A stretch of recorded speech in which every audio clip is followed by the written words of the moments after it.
nossos sonhos, momentos de encontros tão importantes. Então, trouxe aqui algumas reflexões sobre a literatura espírita, sobre esse tema que é tão importante para nós. Se nós pensarmos bem, fizéssemos assim um exercício, vamos supor que nós fôssemos fazer assim já espíritos crísticos, né? E nos dessemos assim a incumbência de planejar a reencarnação. Vamos lá ajudar aquele povo lá a evoluir mais rapidamente? Então vamos deixar eles encarnarem para que isso possa acelerar.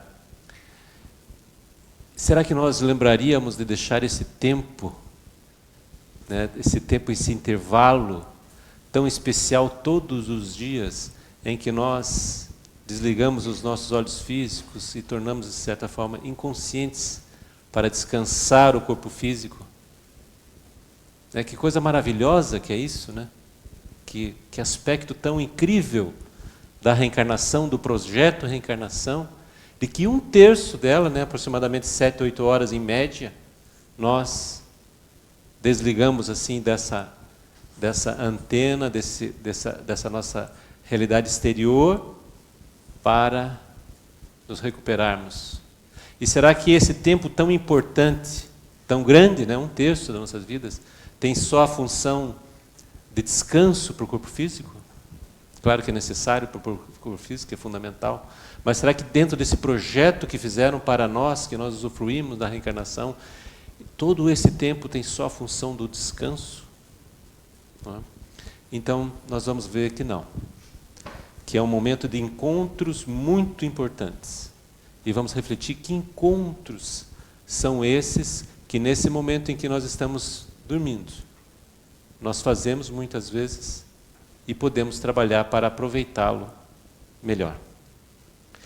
Então, eu vou usar o Livro dos Espíritos, vou fazer uma revisão do tema do Livro dos Espíritos, no capítulo 8, da emancipação da alma. O espírito encarnado aspira constantemente à sua libertação. Tá? Então, ele nos traz essa informação, que nós não percebemos, mas nós, de certa forma, de uma maneira inconsciente, nós queremos ir para a nossa realidade espiritual. O espírito jamais está inativo. Durante o sono, afrouxa os seus laços que o prendem ao corpo. O sono liberta a alma parcialmente do corpo. Quando dorme, o homem se acha por algum tempo no estado em que fica permanentemente depois que morre.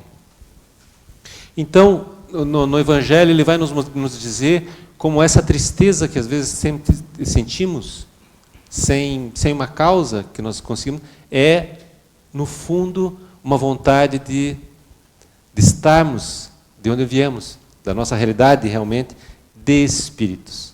E durante o sono,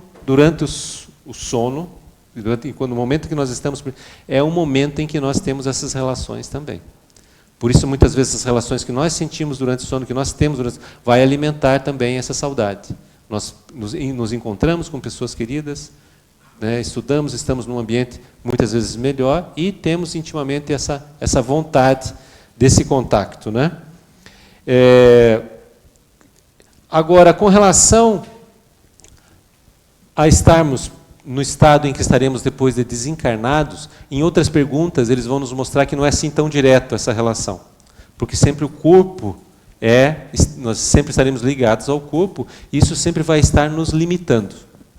Mas, se nós quisermos ter uma ideia mais clara de que situação em que nós estaremos quando desencarnarmos, o mais próximo que nós temos disso é como nós estamos quando dormimos. O mais próximo, pensarmos em que ambiente em que nós convivemos, com quem nós nos relacionamos, o mais próximo que nós vamos ter isso, positivo ou negativo, é o que acontece quando nós estamos dormindo. Que vamos estar mais próximo disso. Continuando aqui, eles nos diz, esses espíritos, daí no caso eu coloquei entre parênteses, ele está falando aqui dos espíritos mais evoluídos, quando dormem, vão para junto de seres que lhes são superiores. Com esses viajam, conversam e se instruem, trabalham mesmo. O sono é a porta que Deus lhes abriu para que possam ir ter com seus amigos o céu. É o recreio depois do trabalho. Então é interessante que ali na discussão, na coisa, eles vão nos contar que é o que às vezes possibilita que espíritos que venham em missão, espíritos superiores, suportem a reencarnação. Senão não suportaria. Senão seria inviável ficar anos, décadas aqui completamente encarnados sem ter algum momento de descanso, de contato de onde vem. Vejam que importante que é esse momento em que nós estamos dormindo. Essa recarga, esse momento de refúgio para esses espíritos. Não é? Nesse sentido, vão trabalhar, vão estudar, vão se abastecer, vão confraternizar. Agora, estamos aqui a falar dos espíritos evoluídos, mas, dentre nós, encarnados, na sua maioria, nós não vamos ter consciência disso, mesmo que frequentemos esses ambientes. Mas, por exemplo, no livro da Ivone Pereira, Memórias de um Suicida, que é um livro relativamente conhecido, em que ela conta, né, o depoimento de Camilo Castelo Branco, né, o escritor português que suicidou, que traz esse livro através da mediunidade dela, ela conta fatos ali muito interessantes. Né? Mas estamos a falar de uma médium, né, com mandato mediúnico, uma médium com capacidade mediúnica muito grande, que soube honrar esse mandato mediúnico. Então ela nos conta, por exemplo, que Camilo Castelo Branco, em determinado momento, descreve para ela uma cena aqui em Portugal, em que o ambiente era muito frio, né, eventualmente com neve, coisa assim, e ela começa a ter calafrios. Né, e ele ri-se dela. Ele acha graça. Ele tira. Vejam que nível de relacionamento que aquela médium consegue ter. O Camilo Castelo Branco conta ali, por exemplo, que ainda ele estava na primeira fase de recuperação depois do desencarne. Ele estava na primeira fase de reencarnação. Ele e mais um grupo de espíritos que precisavam de tratamento em ambiente mediúnico, com trabalho de desobsessão, foram levados para o Brasil, para um determinado centro, casa espírita, para serem atendidos lá. Foi tudo aquilo organizado, eles foram levados em grupo. Agora, levá-los e trazê-los de novo para Portugal era muito trabalhoso, pelo nível evolutivo deles. Então, o que eles faziam? Que ele conta ali, no intervalo dos trabalhos, eles ficavam, de certa forma, como se fosse num acampamento. Eles montaram os acampamentos para que eles ficassem lá, né, entre os trabalhos. E nesse acampamento, o que acontecia? Os médiuns, daí, enquanto estavam dormindo, né, desdobrados do corpo, iam lá ter com eles.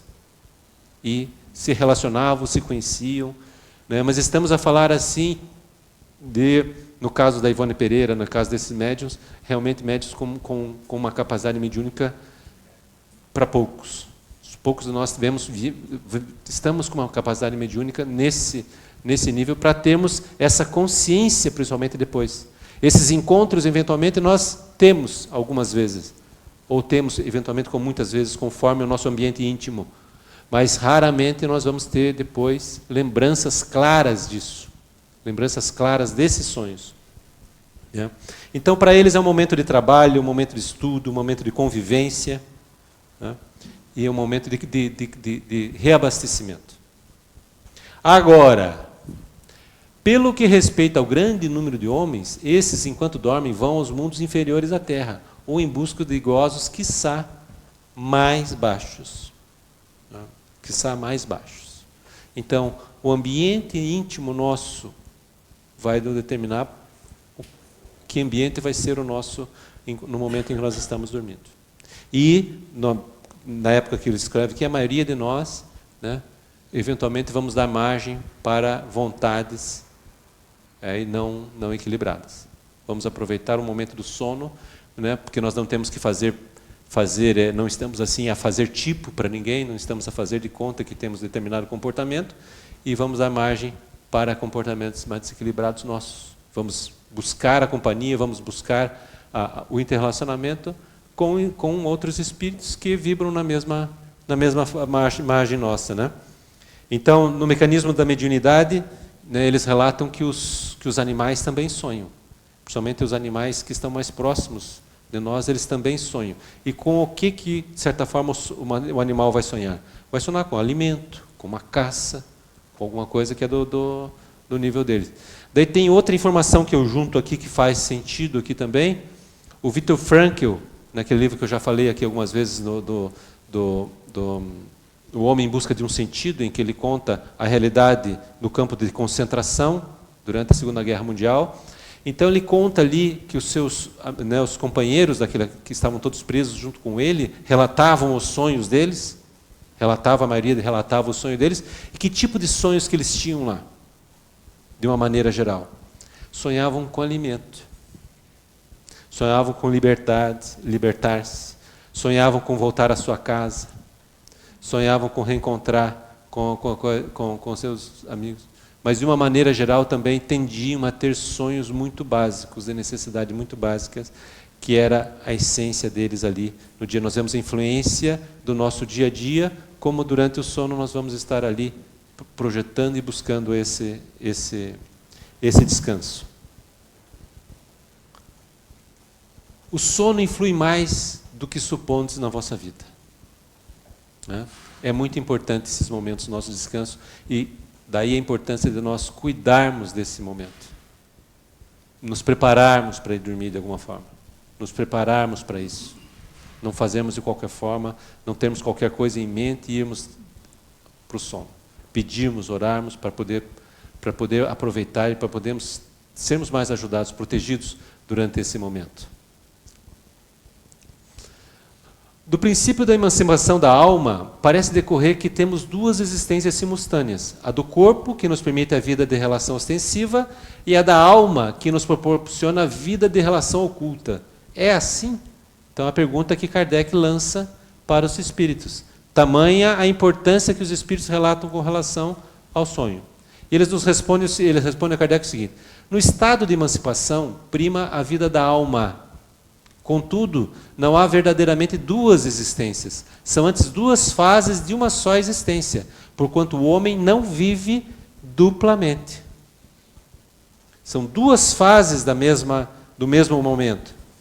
São dois momentos da mesma vida. Então eu gosto de fazer uma analogia com relação a esses momentos em que nós vamos descansar, que nós vamos dormir. É como se nós fizéssemos uma comparação com uma corrida, né? Como se nós fôssemos fazer uma corrida de carro, como nós vemos. O momento do sono é o momento dos boxes, em que nós paramos ali para reabastecer, nós paramos ali para ver o plano de viagem, de pensar de novo aqui, que caminho nós estamos indo. É o momento de pedir ajuda, né? É o momento de colocar as ideias em ordem, é o momento de reabastecimento. Ou se pensarmos numa grande viagem de navio, seriam os portos que nós encostamos dentro de uma realidade espiritual daí, para nos orientarmos, nos reabastecermos, para continuarmos essa nossa jornada, essa nossa grande viagem, que é a reencarnação. Ele pergunta aqui, que é que dá causa a que uma ideia, a de uma descoberta, por exemplo, surge em muitos pontos ao mesmo tempo? E daí eles respondem, já o dissemos que durante o sono os espíritos se comunicam entre si. Então, por que às vezes, principalmente no passado, já aconteceu algumas vezes, de determinada descoberta acontecer num lugar e depois acontecer em outro lugar tão distante? Né? Um dos exemplos mais clássicos disso é, por exemplo, Leibniz, né, na Alemanha, e Newton na Inglaterra, vivendo na Inglaterra. Estamos a falar do final do século XVII, início do século XVIII, não havia WhatsApp, não havia rede social, né? E os dois, ao mesmo tempo, né, desenvolvem o cálculo infinitesimal, que é um cálculo matemático extremamente complexo, né, para aqueles que são da área, né, o ambiente das derivadas e das integrais, extremamente complexo, e os dois desenvolvem ao mesmo tempo. Claro que estamos falando de duas potências intelectuais, né? Das maiores que passaram pela Terra, tanto um como o outro. Mas como é possível que os dois desenvolvessem ao mesmo tempo sem alguma interação? E eles desenvolveram as teorias usando notação diferente. Então, só um dos exemplos, mas isso existem muitos exemplos. Então, quando nós dizemos assim, né, que algo está no ar, que alguma notícia está no ar, que alguma coisa nova está no ar, ela está mesmo. Ela está mesmo. Muitas vezes vem como um projeto que está sendo implantado para nós, e a espiritualidade coloca em vários pontos, para que não falhe também, para que ele venha a se confirmando, venha se realizando com maior facilidade. E continuando, ele vai nos dizer o seguinte: o sonho é a lembrança do que o espírito viu durante o sono. Isso é importante, essa definição. Como é pesada e grosseira a matéria que o compõe, o corpo dificilmente conserva as impressões que o espírito recebeu, porque a este não chegaram por intermédio dos órgãos corporais. Então, o fato de nós não lembrarmos do que sonhamos, não quer dizer que nós não tenhamos tido uma experiência, não quer dizer que nós não tenhamos tido um encontro, eventualmente com outro espírito, ou com o nosso inconsciente, que é tão importante quanto, e que vai acontecer com maior frequência. Então, o fato de nós não lembrarmos não quer dizer que nós não tivemos aquele encontro. Tá? Raras vezes, como eles dizem, raras vezes nós vamos ter realmente um encontro com outro espírito e vamos nos lembrar claramente desse encontro. Claramente desse encontro. Eu, por exemplo, nessa encarnação, eu tenho 1 ou 2 sonhos que encaixam bem no sentido de ter tido um encontro e eu me lembrar completamente. Tá? Para médiuns desenvolvidos, isso vai acontecer com maior frequência. Agora, nós podemos também treinar isso. Podemos e devemos treinar esse encontrar. Eu, quando comecei a estudar e a refletir sobre aquele conteúdo que aquele grupo nos traz, eu me propus, por exemplo, eu sempre dizia, eu não lembro de sonho nenhum meu. Raramente lembro de algum sonho meu. Raramente lembro. E muito menos tenho consciência do meu sonho quando estou dormindo. E daí, dentro daquele conteúdo, resolvi experimentar, mas para lá. Deixa eu então começar aqui a ter um papelinho do lado da minha cama, para eu anotar, quando eu acordar, aquele sonho que eu tive. É impressionante. A verdade é que eu comecei a lembrar dos sonhos. Cada vez mais. A minha verdade, partilho com vocês que foi essa. Não sei se acontece com a mesma facilidade, com tudo, mas comigo foi isso. Eu comecei a me propor a lembrar, que é muito importante nós gravarmos, eu já vou dizer depois por quê, e comecei a acordar e sonhei com tal coisa. E comecei também a estar, de certa forma, a sonhar um pouco, eu estou sonhando, que mensagem que tem aqui? Que mensagem que tem aqui? Então é um convite para nós estarmos mais atentos. Não só com relação aos nossos sonhos, mas, de certa forma, com todas as formas de intuições que nós temos, enquanto também acordados, que nós muitas vezes não temos, não prestamos atenção nas ideias que nos surgem do nada. Deixamos de aproveitar, né, esses encontros que são tão importantes. Tá? Então, com relação, daí ele continua aqui, os sonhos não são verdadeiros como entendem os leitores de Buena Dita. Buena Dita é leitores da sorte, né? Pois for absurdo crer-se que sonhar com tal coisa anuncia tal outra. São verdadeiros no sentido de que apresentam imagens que para o espírito têm realidade, porém que, frequentemente, nenhuma relação guarda com o que se passa na vida corporal. Então isso aqui já está no Livro dos Espíritos ainda, no conteúdo do Livro dos Espíritas.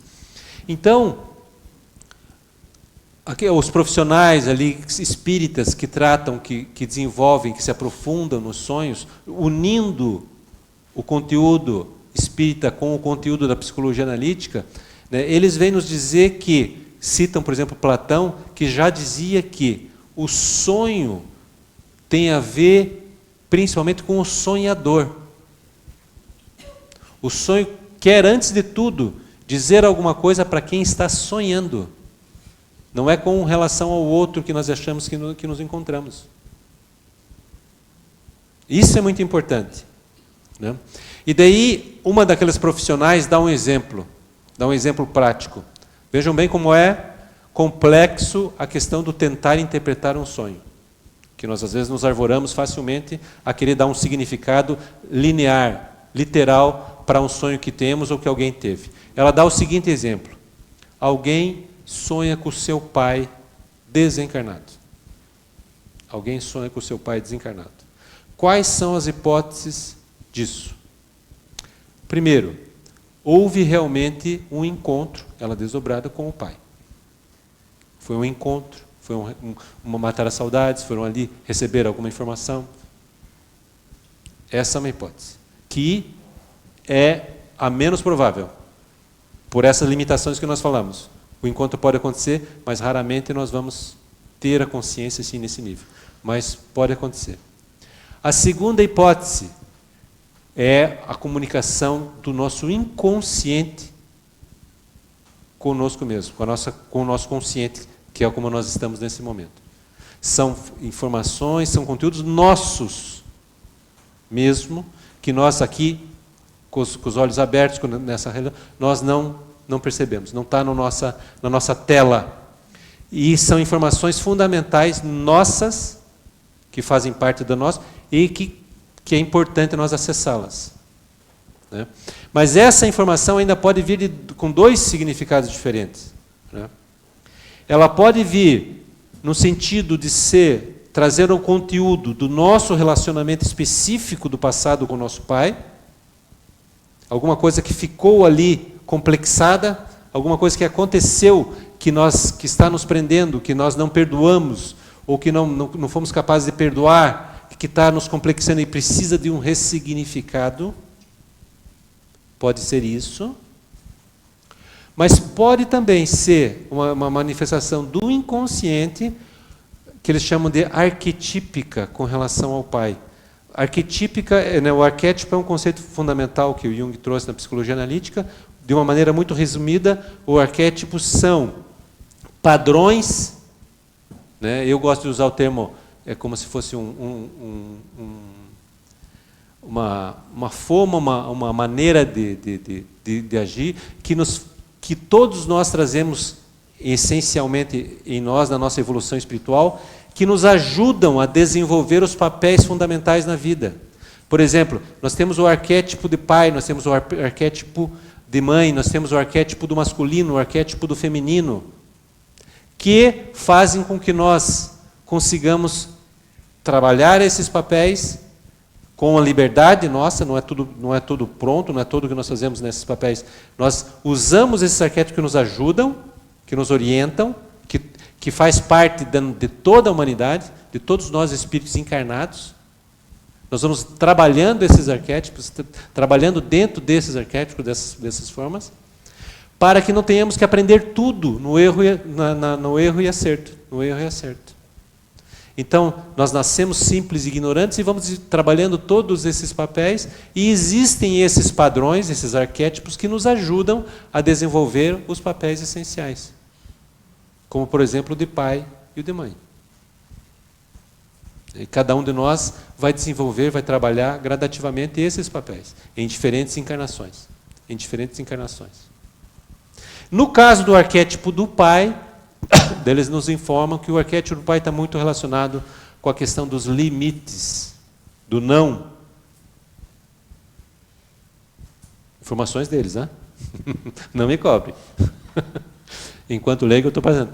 Que o arquétipo do pai está muito relacionado com os limites. Então, esse sonho daquela pessoa que esteve sonho com o pai, pode ser uma questão de trabalho com relação aos limites. O pai para ela, e o pai vai ter para quase todos nós, uma figura dos limites.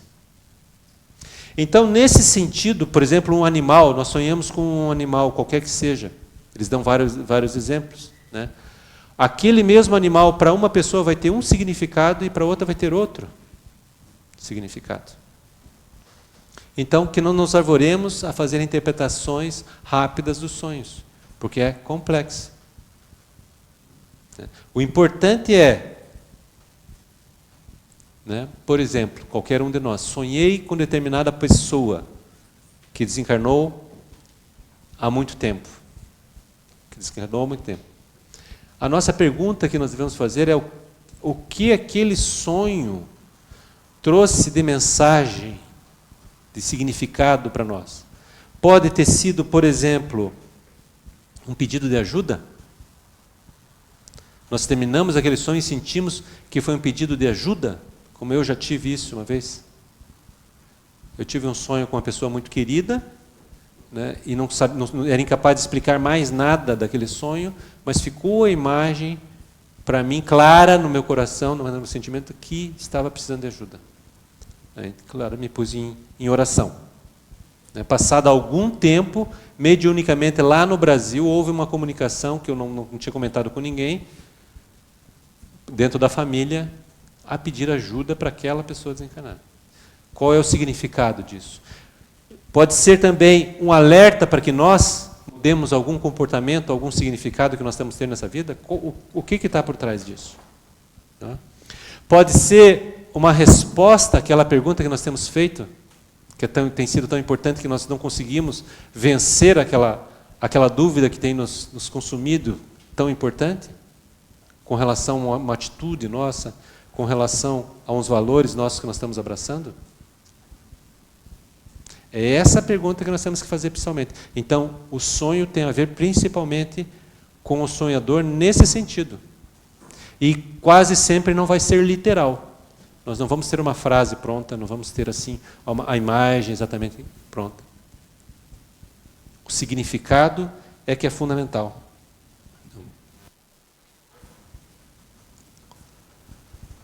Que utilidade podemos ter se não lembramos, se as olvidamos? Qual é a utilidade do sonho se nós, de uma maneira geral, não lembramos dele? Então, ele vem nos dizer o seguinte: de ordinário, ao despertardes, guardais a intuição desse fato do qual se originam certas ideias que vos vêm espontaneamente, sem que possais explicar como vos acudiram. São ideias que adquiristes nessas confabulações. Então, as intuições são muito importantes. Os sonhos irão se manifestar como uma intuição. E como nós vemos, às vezes, sim, se nós começarmos a buscar esse treinamento, nós acordamos com aquele sentimento, com aquela ideia clara, mas dali a pouco o dia a dia, as coisas, e aquilo nós vamos trocando, e vamos racionalizando, e vamos colocando mais, isso, mas talvez, vamos colocando o nosso conteúdo consciente, e perdemos aquela primeira mensagem que era essencial. Daí a importância do escrever. Ou de alguma outra forma, fazemos com que nos lembremos daquilo. Porque nós somos muito bons nisso. Né? Tirando assim, sem falar daquela questão dos sonhos, nós às vezes passamos por uma grande dificuldade. Né? Passamos por uma grande dificuldade, por uma grande situação de medo, que depois é vencido.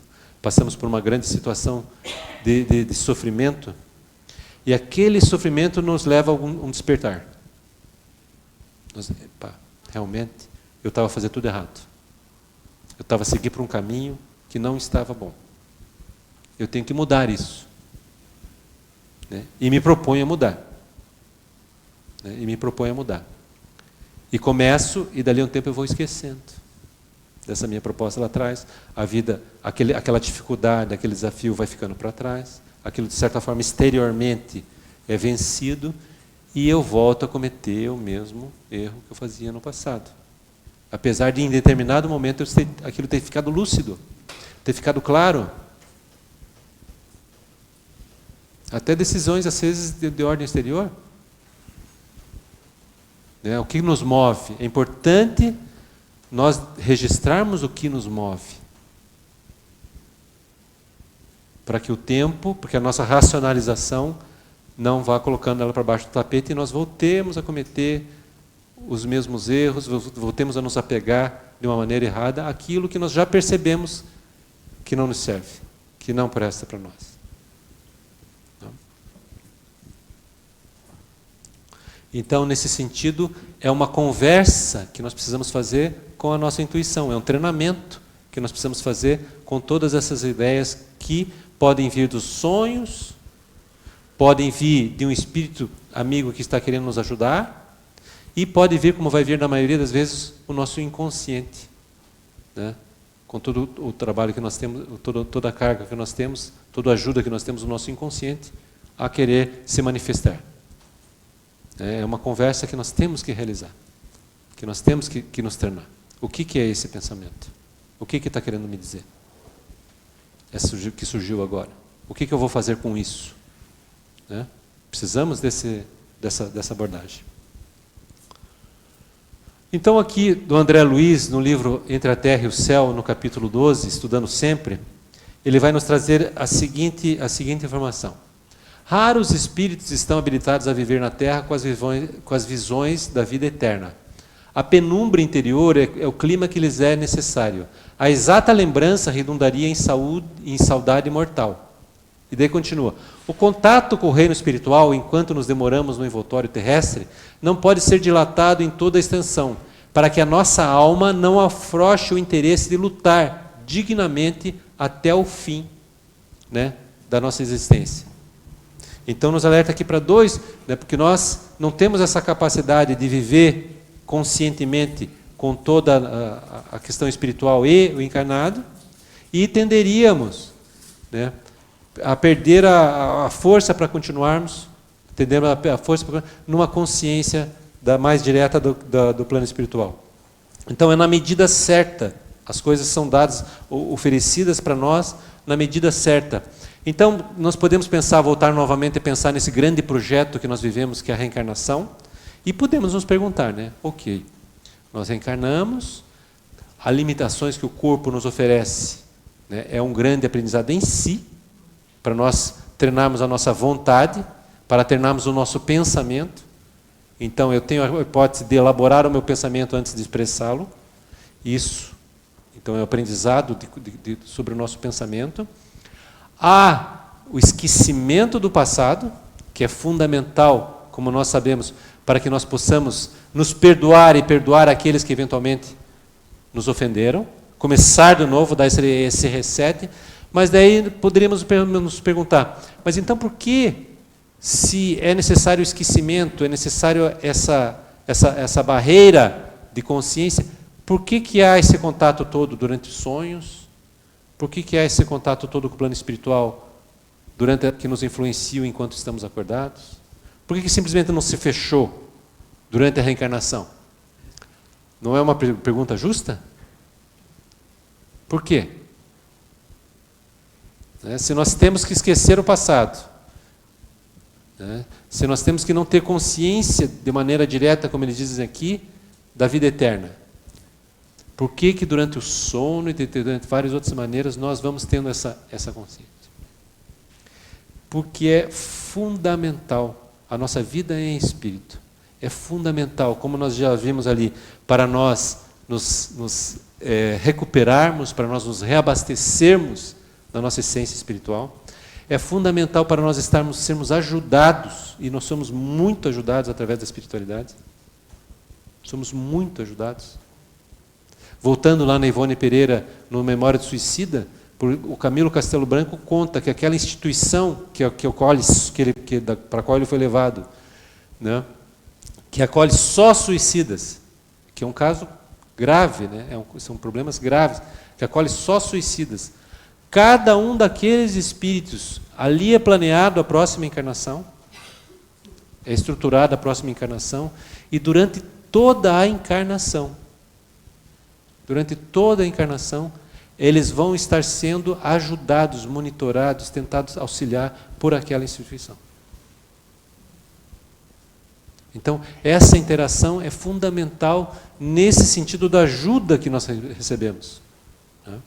E é fundamental para que nós tenhamos momentos cada vez maiores, consciência da nossa essência de espíritos. Vivamos enquanto espíritos.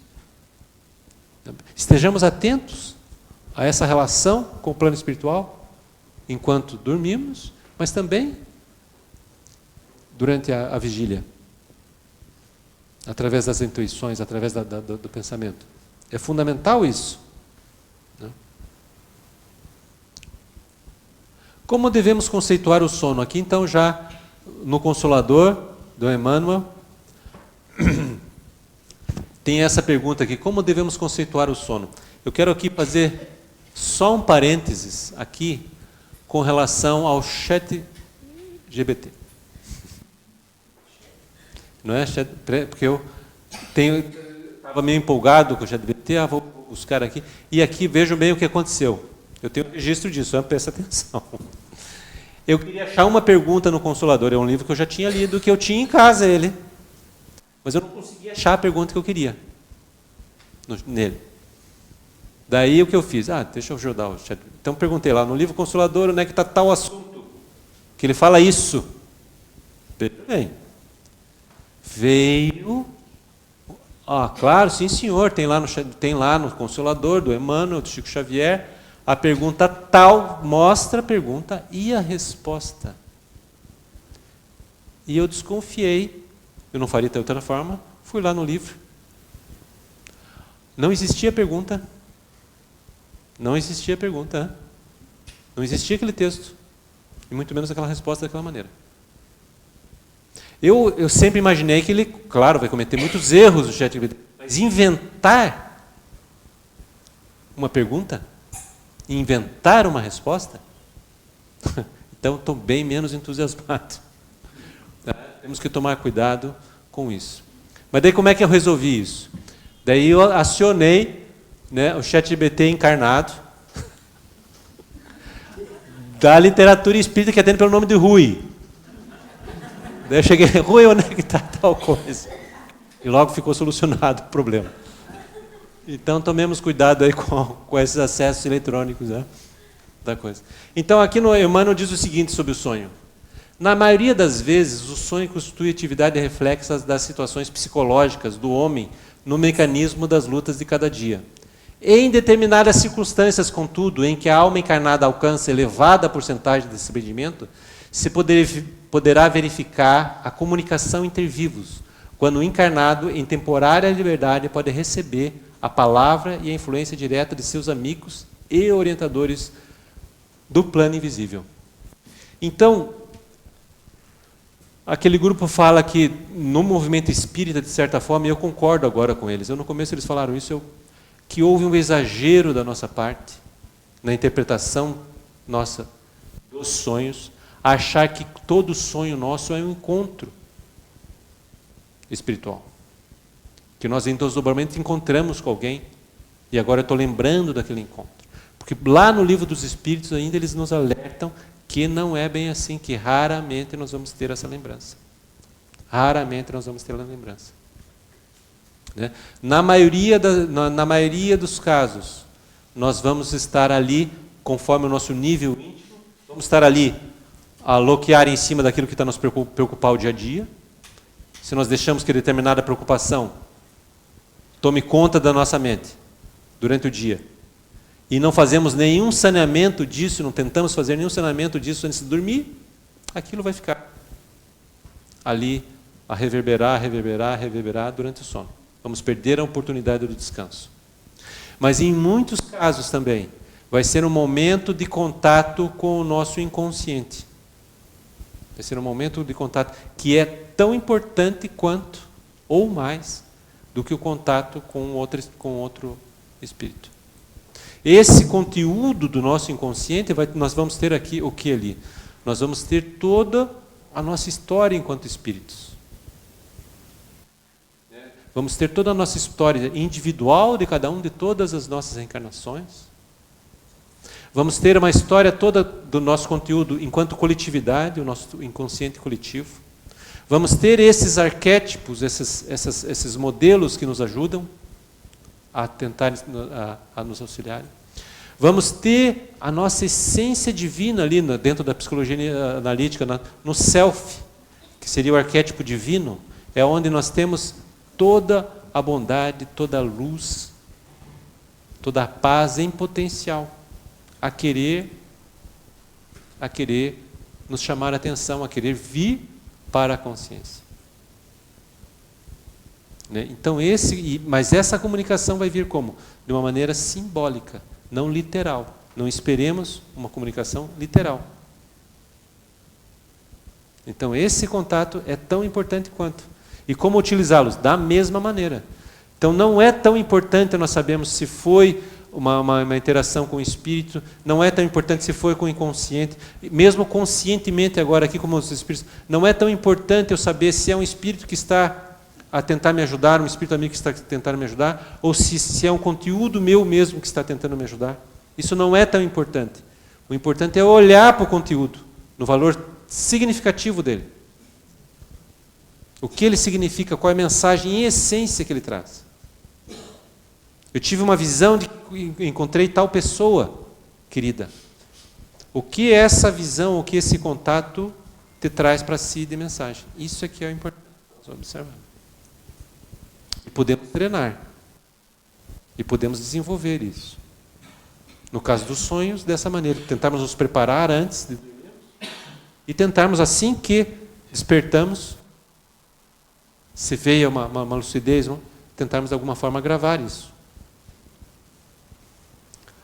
Então, daí nos Mensageiros, o André Luiz, no capítulo 37, ele vai nos trazer a seguinte informação. Então, aqui ele está relatando uma situação daquilo que ele chama de uma oficina de nosso lar, em que um casal encarnou com essa missão, de o lar deles se transformar num ponto de apoio para os trabalhadores do nosso lar que vêm encarnar a Terra.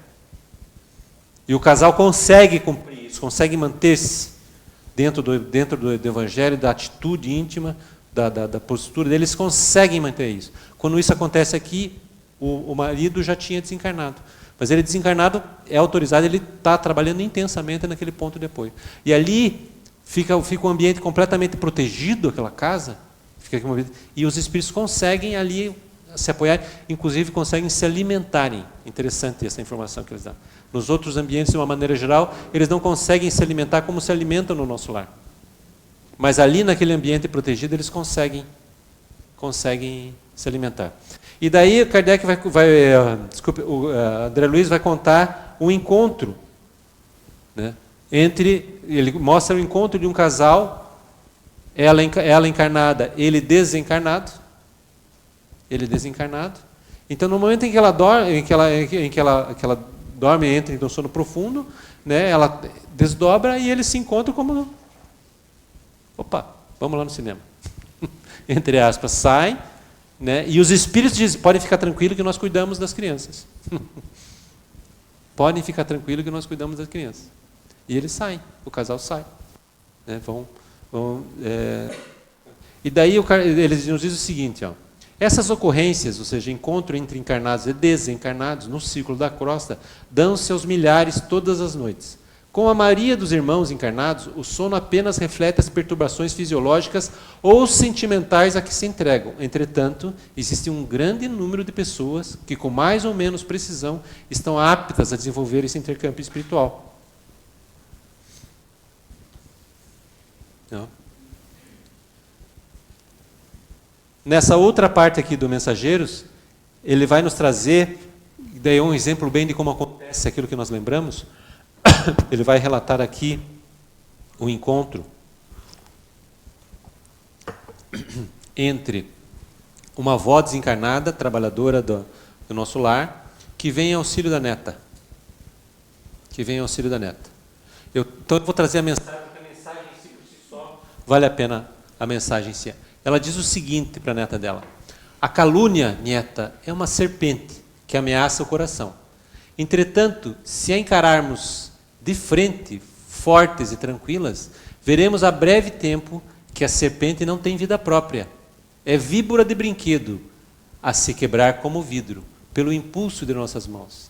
E vencido o espantalho, em lugar de serpente, teremos conosco a flor da virtude. Não temas, querida, não percas a sagrada oportunidade de testemunhar a compressão de Jesus. Então essa é verbalmente o que a avó fala para ela, para a neta. Então vejam quantos símbolos, ó. Uma serpente de brinquedo, o espantalho e a flor da virtude. E daí, claro, é o Vicente que está com ele aqui, pergunta, mas e o que ela vai lembrar? Não se lembrará de todas as palavras ouvidas?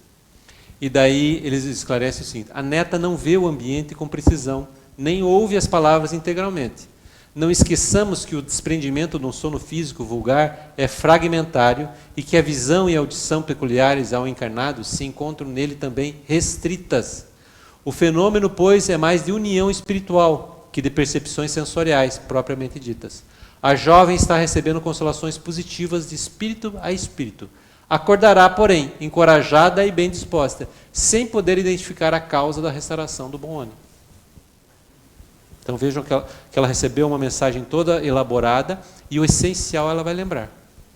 Eventualmente vai lembrar de uma flor, vai lembrar de alguma coisa de vidro quebrando-se, mas o mais importante, o sentimento de renovação, de reforço, ela vai sentir, que é o mais importante. Né? E depois eles vão dizer, né, vão reforçar aqui na coisa, quanto é fundamental nesse sentido, e o quanto vai refletir o nosso ambiente íntimo durante o dia. Né? E isso, de certa forma, que nós estamos fazendo, né, nessa busca aqui da casa espírita, do ambiente espírita. Nós estamos buscando nos alimentarmos, né, intimamente e sintonizarmos com planos superiores da vida. Mas não adianta nós virmos aqui, recebermos o passe, né, e não alimentarmos isso, buscarmos alimentarmos isso e prepararmos isso para podermos realmente nos sintonizarmos e aproveitarmos todas essas formas de ajuda que nos são oferecidas sempre. Para ficarmos naquele primeiro time lá que sai para encontros, para trabalho, para aprendizado, e não no segundo time, que vai para encontros mais desequilibrados do que o ambiente que nos encontramos. Daí no livro Libertação, tem outro encontro importante aqui. Esse livro aqui é considerado um dos livros mais especiais aqui da série do André Luiz. E aqui ele vai relatar uma parte do encontro que eu vou resumir bastante rapidamente para vocês. Então, o que aconteceu de uma maneira geral? Né?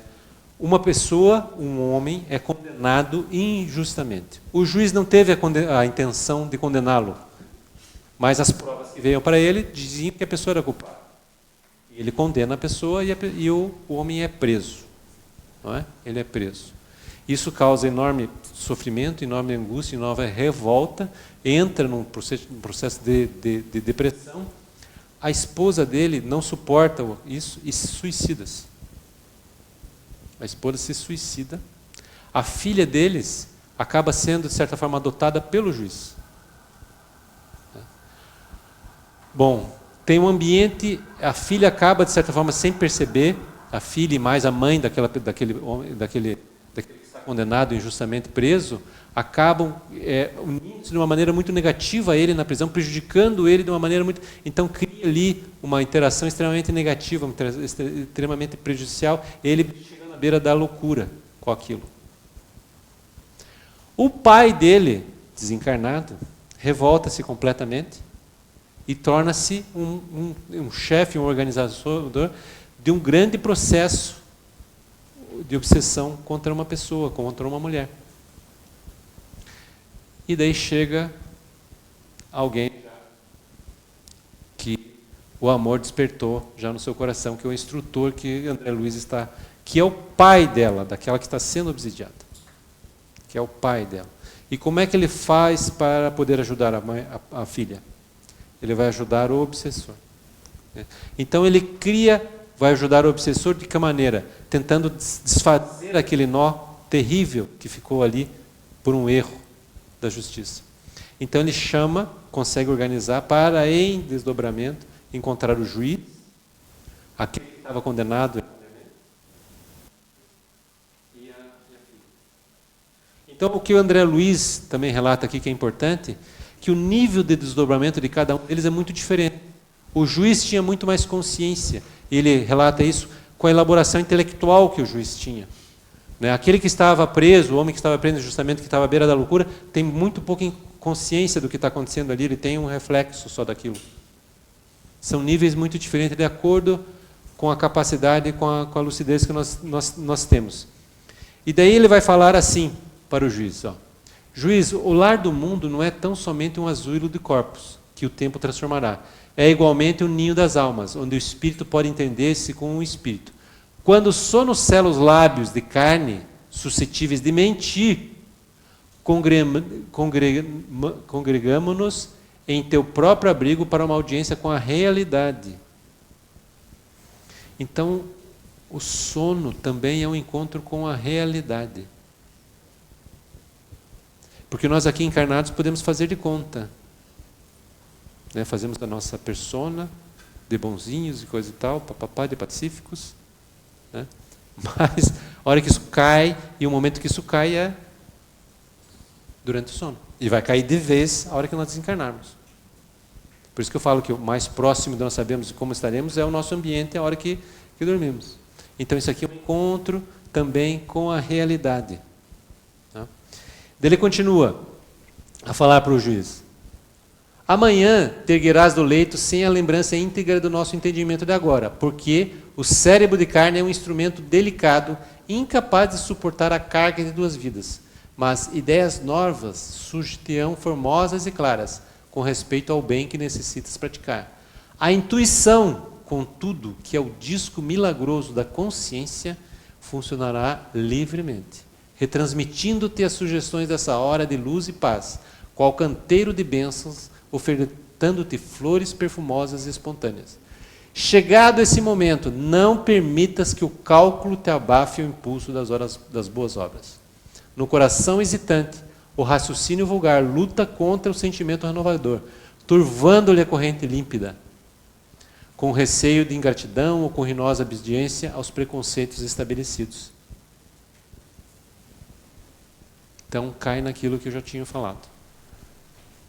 Então o que acontece naquele encontro, né, o benfeitor consegue convencer o juiz de que reveja o caso, que vai encontrar os erros do processo para libertar aquela pessoa. Olha, é um pedido, né? Então o juiz no outro dia tem que lembrar de rever o caso, pedir, rever o caso espontaneamente, para refazer coisa. Não é qualquer coisa que pede, né, que está pedindo, a nível de momento. E olha bem o que ele chama atenção aqui. Não permitas que o cálculo te abafe o impulso, que é o que nós fazemos, aquilo que eu estava dizendo.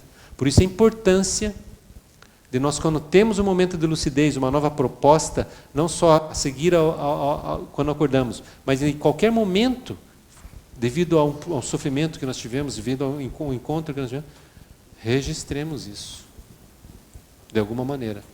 Porque o cálculo do dia a dia, os embates do dia a dia, vão fazer com que nós tenhamos o impulso de esquecer e distorcer aquela vontade, aquela decisão. Ok?